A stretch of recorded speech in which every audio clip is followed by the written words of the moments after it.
그리스도인은 예수 그리스도를 믿는 사람이지요. 그럼 무엇을 믿느냐?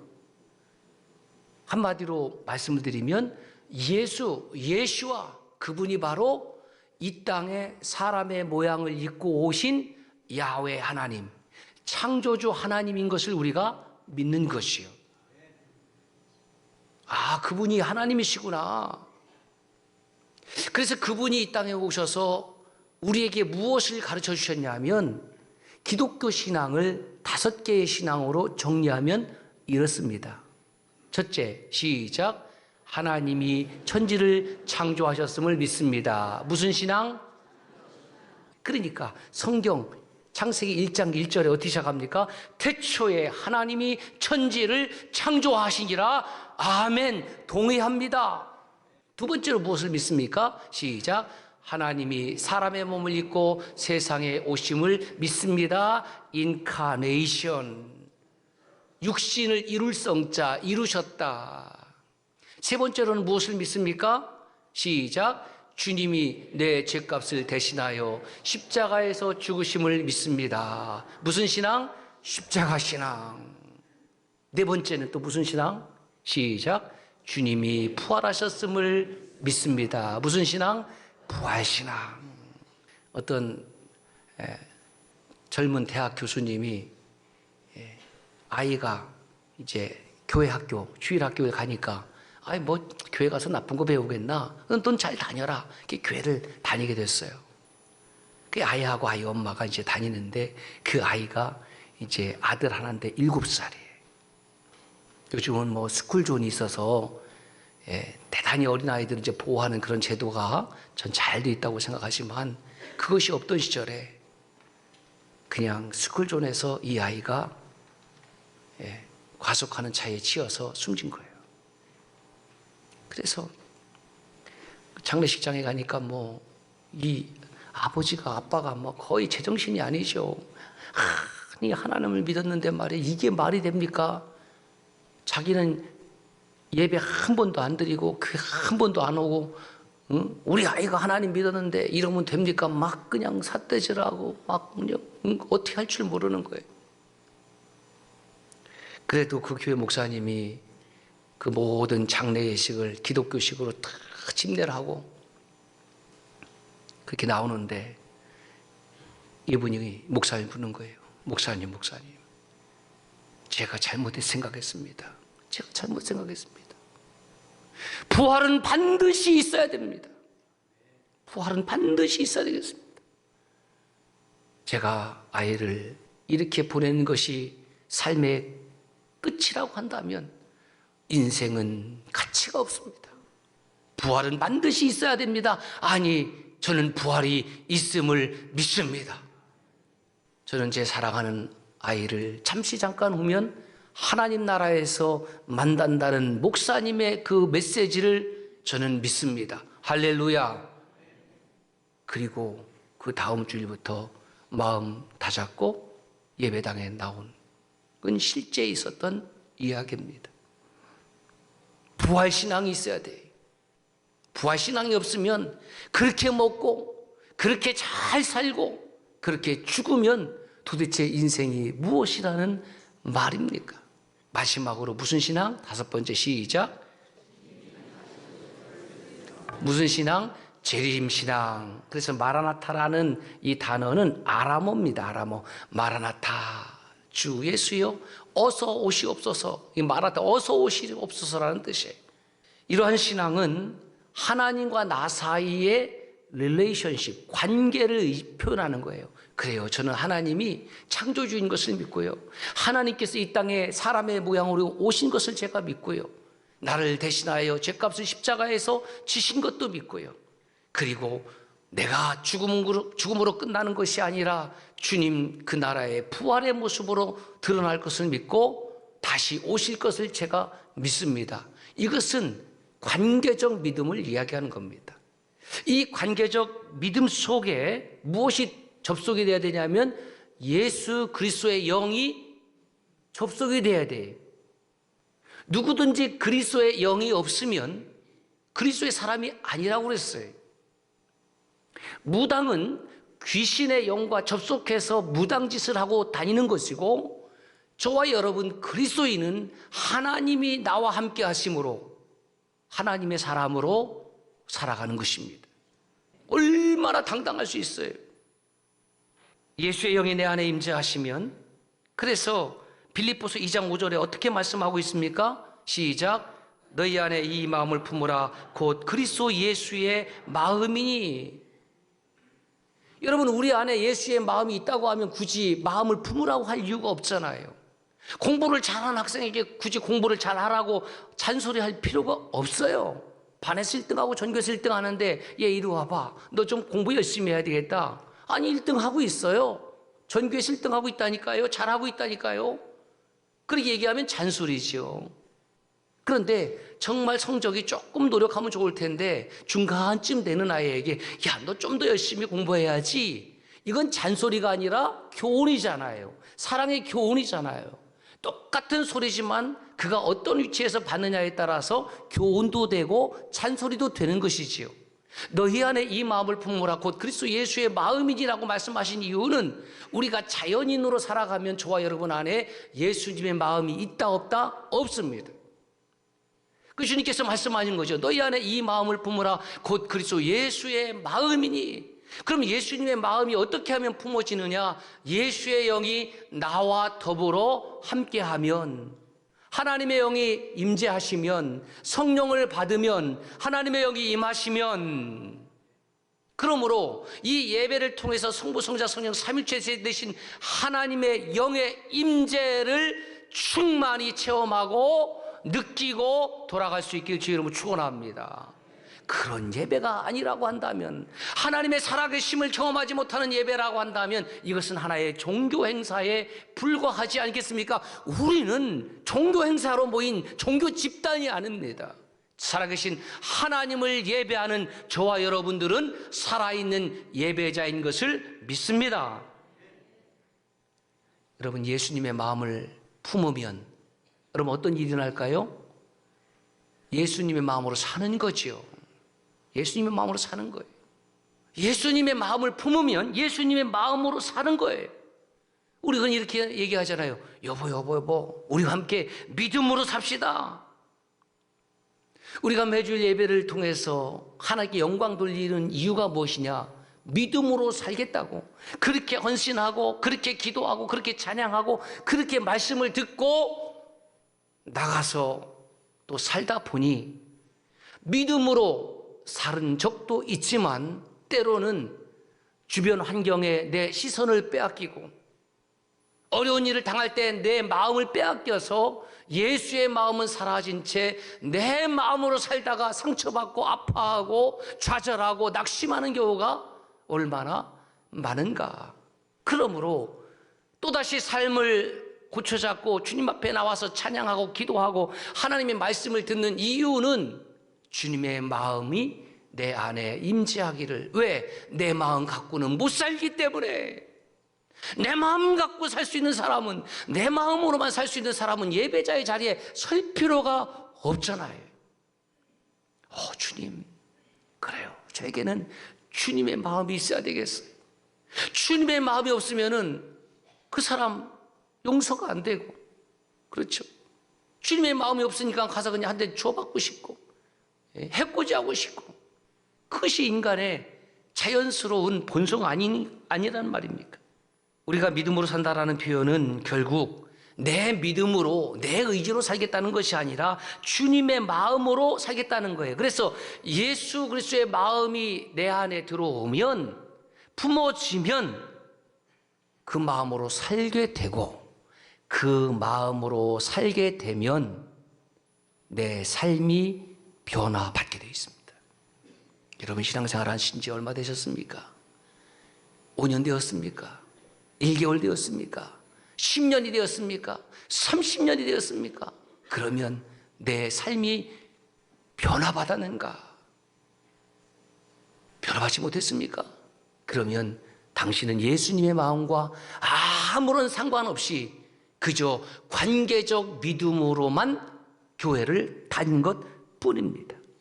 여러분, 우리는 예수님을 영접한 다음에 믿음으로 살아간다라는 말은 예수의 마음으로 살아간다는 말이고, 예수의 마음을 품고 살아가면 그 삶 속에 무엇이 드러나요? 나의 변화가 드러나는 거예요.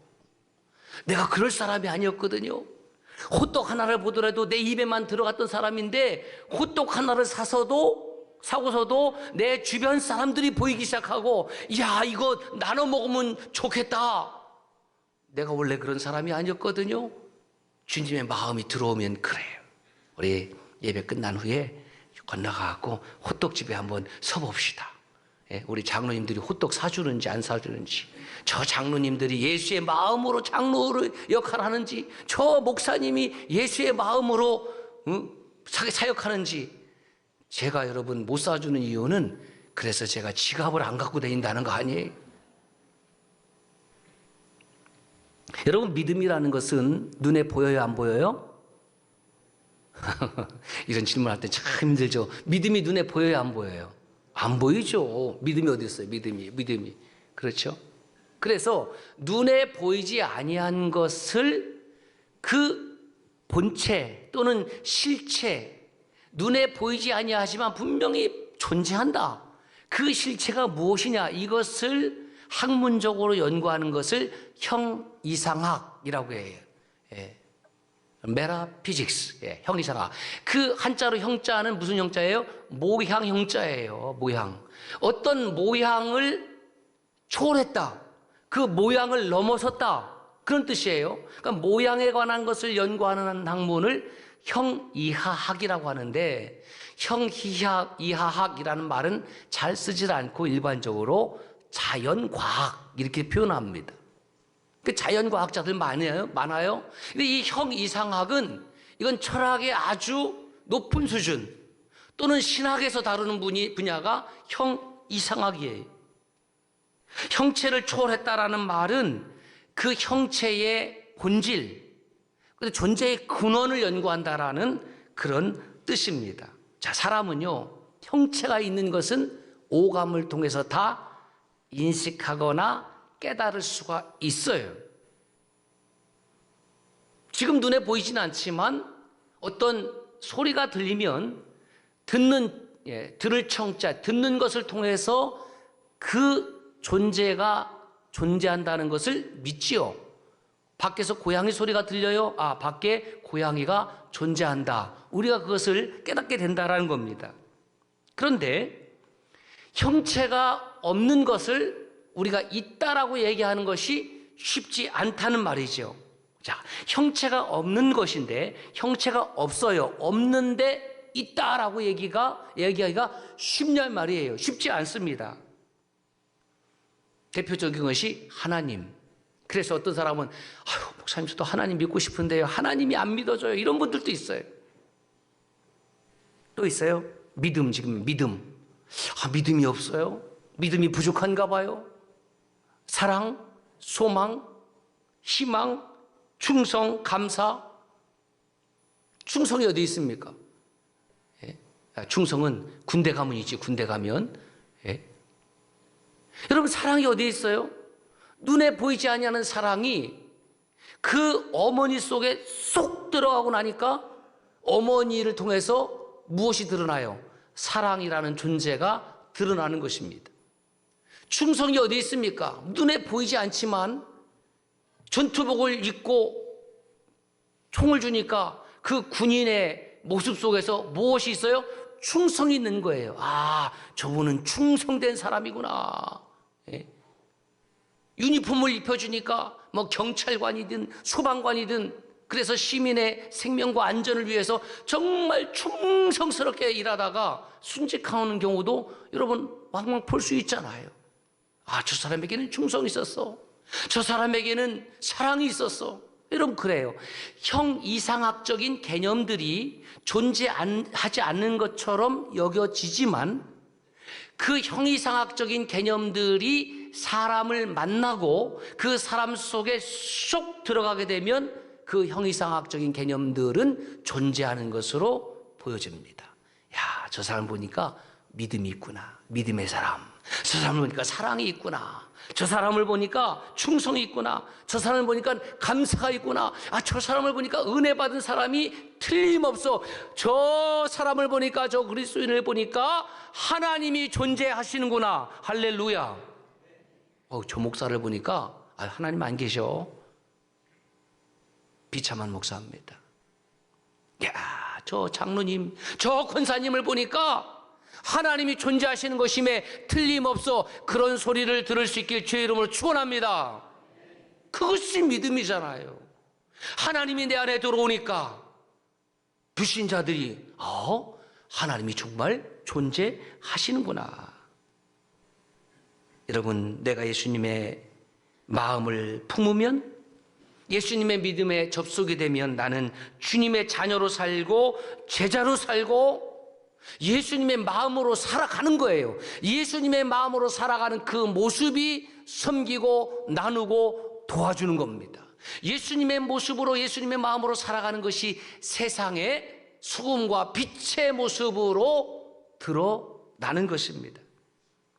그래서 주님께서는 주님이 사역하던 2000년 당시의 유대교인들, 소위 하나님을 믿는다는 사람들, 서기관, 바리새인, 제사장, 율법학자 등등을 향하여 무슨 말씀을 하시냐면 누가복음 16장 선한 사마리아인의 이야기를 들려주시는 거예요. 하나님을 믿는다고 하는, 하나님을 섬긴다고 하는 제사장이 지나갔습니다. 하나님의 일을 하는 레위인이 지나갔습니다. 그런데 그들 속에 하나님의 사랑이 담겨져 있다? 담겨져 있지 않았습니다. 하나님이 담겨져 있지 않았습니다. 껍데기는 제사장이고 껍데기는 레위인이었지만 그들은 그냥 뺏어버린 거예요. 그런데 사마리아인, 이 멸시받던 사마리아인은 그 강도 만난 사람을 자기가 도와주고 자기가 그 비용을 채워주는, 그 속에 무엇이 있습니까? 사랑이 들어가 있었습니다. 그래서 예수님께서 마태복음 23장에 보면 당시의 종교인들, 그렇다면 우리들을 향해서 이렇게 말씀을 하시는 거예요. 보십시다. 마태복음 23장 13절부터 쭉 보면 이렇게 되어 있어요. 화 있을진저 외식하는 서기관들과 바리새인들이여. 그래서 이 마태복음 23장에 보면 화 있을진저가 7번 나와요. 7번 화 있으라, 화 있으라. 이 원어를 보니까 우아이 휘몬 돼 있어요. 여러분 가르친 게 헬라어인데 우아이 휘민. 휘민은 너희의 복수예요. 우아이는 이중적인 의미가 있는데 하나는 슬프다, 또 하나는 화난다, 이런 뜻이 있습니다. 우아이, 슬프다, 탄식하는 소리. 화난다. 왜? 하나님을 섬긴다는 너희들이, 하나님이 계시다는 너희들이, 하나님을 예배한다는 제사장들이, 레위인들이, 서기관들이, 바리새인들이, 사두개인들이 그 어느 누구도 하나님을 중심으로 사랑하는 것이 없고, 그러니까 슬픔을 넘어서서 주님이 화가 나는 거예요. 마태복음 23장 33절에 그 말씀의 끝이 이렇게 되어 있어요. 시작. 뱀들아, 독사의 새끼들아, 너희가 어떻게 지옥의 판결을 피하겠느냐? 예수님, 아무리 그래도 말씀이 좀 과하신 거 아닙니까? 우리들한테 뱀들이라고 하고, 뱀들이. 여러분, 유대인들이 가장 싫어하는 게 뱀이에요.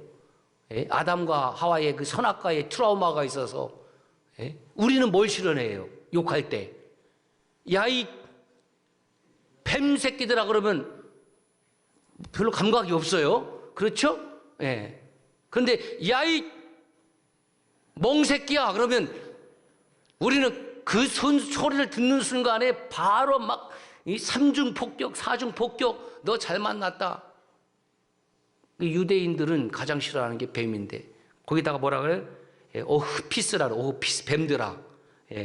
독사, 에키드나, 뱀의 새끼나, 독사의 새끼나, 아주 그냥 거의 쌍욕 있죠?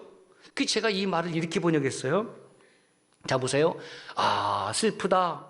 슬프다. 외식하는 서기관과 바리새인들이요. 이러니까 이게 문장의 의미가 안 맞아요. 이렇게 해서 그랬어요. 이 벼락 맞을 놈들아. 그 누가 벼락을 맞은 놈들이냐면 외식하는 사람들이라는 거예요. 외식하는 사람들을 보고, 외식이라는 것이 뭐예요? 겉으로는 착한 척 하는데 안으로는 악한 거예요. 다시 말해서 안과 밖이 다른 모습이라는 거예요. 하나님을 섬긴다는 사람들의 모습이 위선이라는 거예요. 다르다는 거예요. 그 슬픔을 넘어서서, 야, 이 벼락 맞을 놈들아, 너희가 진정 하나님을 섬기는 사람들이 맞느냐? 저는 이 해석이 맞다고 생각합니다. 너희가 정말 하나님을 섬기는 제사장들 맞느냐? 하나님을 섬기는 레위인 맞느냐? 하나님을 특별히 사랑한다라는 바리새인들 맞느냐? 누가 벼락 맞아야 돼요? 너희들이야말로 벼락 맞을 사람 아닌가? 여러분, 이 몰속에는 예수님의 탄식과 심판의 메시지도 있지만 그 속에 담겨져 있는 주님의 또 다른 마음을 봐야 돼요. 그것이 무엇입니까? 회개하고 돌아와야지. 외식이라는 것은 가면을 썼다라는 뜻입니다. 히포크리토, 가면을 쓴 사람, 위선자. 오늘 우리가 내 안과 밖의 행실이 다른 사람, 믿었는데 배신하는 사람. 그래서 야고보 사도가 이렇게 책망하는 겁니다. 야고보서 2장 14절 보십시다. 시작. 내 형제들아, 만일 사람이 믿음이 있노라 하고 행함이 없으면 무슨 유익이 있으리요? 그 믿음이 능히 자기를 구원하겠느냐? 행함이 없는 믿음은 구원과 아무런 상관이 없어요. 그래서 야고보서 2장 17절에 이렇게 말씀합니다. 이와 같이 행함이 없는 믿음은 그 자체가 죽은 믿음이라. 믿음이 있는데 살아있는 믿음이 있고 살아있지 못한 죽은 믿음이 있다라는 거예요. 나는 주님 믿습니다. 아멘하고 찬송하고, 그런데 밖에 나가서 전혀 행함이 없다고 하면 그 믿음이라는 것은 예배당 안에서의 믿음이죠.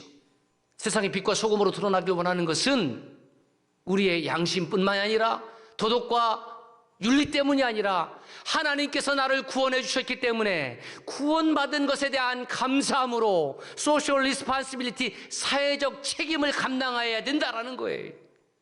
그리스도의 몸된 교회 공동체가 전국에 수없이 많이 세워져 있는데, 이 공동체가 사회의 공공의 선과 공공의 유익을 도모해 줄 줄 아는 공동체가 될 때에 주변 사람들로부터, 야, 청주 서남교회는, 저 교회는 반드시 있어야 돼. 저 교회는 좋은 교회야. 저 교회에 하나님께서 임재하심이 틀림이 없어. 그런 소리를 듣는 우리 교회가 되기를 주의 이름으로 축원합니다. 초대교회도 그랬습니다. 믿음의 사람들끼리 다툼이 있는데, 나는 믿음이 있어. 근데 그 사람은 전혀 행함이 없어요. 또 열심히 행하는, 봉사하는 일들을 보면, 나는 행함으로 내 믿음을 보여주는 거야. 아니, 당신은 예배도 안 드리고 당신은 신앙생활도 안 하는데 무슨 믿음이 있어? 야, 내가 니보다는 낫지. 예배 드리고 가서 헌금도 하는데 당신은 불쌍한 사람 안 도와주잖아. 치열하게 서로 싸웠단 말이죠. 그래서 야고보 사도가 이들을 향해서 하는 말이, 행함이 없는 믿음은 죽은 믿음이고, 보세요, 행함이 없는 죽은 믿음을 향하여 뭐라고 이야기하고 있습니까? 허탄한 사람아, 행함이 빠진 믿음을 가진 사람을 허탄한 사람이라고. 그래서 그 19절에도 보면 뭐라고 하면, 이보세요, 귀신도 사탄도 하나님이 한 분이신 것을 믿고 떠느니라 그랬어요. 여러분, 사탄도 하나님이 한 분이신 것을 믿어요. 그럼 사탄이 구원받습니까? 아니죠. 사탄도 창조주 하나님이 계신 것을, 그것은 부인 못한다는 뜻입니다. 하나님을 대적하는 사탄은 심판받을 수밖에 없는 것이지 구원의 대상은 아닌데, 보세요, 그 사탄도 하나님의 존재를 그렇게 인정하는데 당신은 하나님을 믿는다고 하면서 그 믿음의 행위가 없다면 당신의 믿음은 헛것이 아니겠느냐라고 탄식하는 것입니다. 사랑하는 여러분, 이 시대는 초대교회와도 비교할 수 없을 정도로 하나님의 말씀이 홍수를 이루고 있는 시대입니다. 유튜브를 들어가 보면 여러분들 얼마든지 여러분들의 입맛에 맞는 설교를 찾아내서 들을 수가 있습니다. 이것이 위험한 시대예요. 내 귀에 흡족한 설교를 찾아다니는 이 악한 시대에서 돌이켜야 됩니다. 어떻게 돌이켜야 되느냐? 하나님, 제가 듣고 싶은 설교가 아니라 하나님께서 나에게 들려주고 싶은 메시지를 들려주시면 제가 듣겠습니다. 제가 순종하겠습니다. 우리 청주소남교회 믿음의 동역자 된 여러분들은 이 안에서 시작된 예수의 믿음이 예배당 밖으로 이어져야 됩니다. 예배당 안의 믿음은 예배당 밖에서 사는 것이 되어야 합니다. 그래서 이렇게 정리를 했습니다. 시작. 예배당 안은 믿고 예배당 밖은 살고.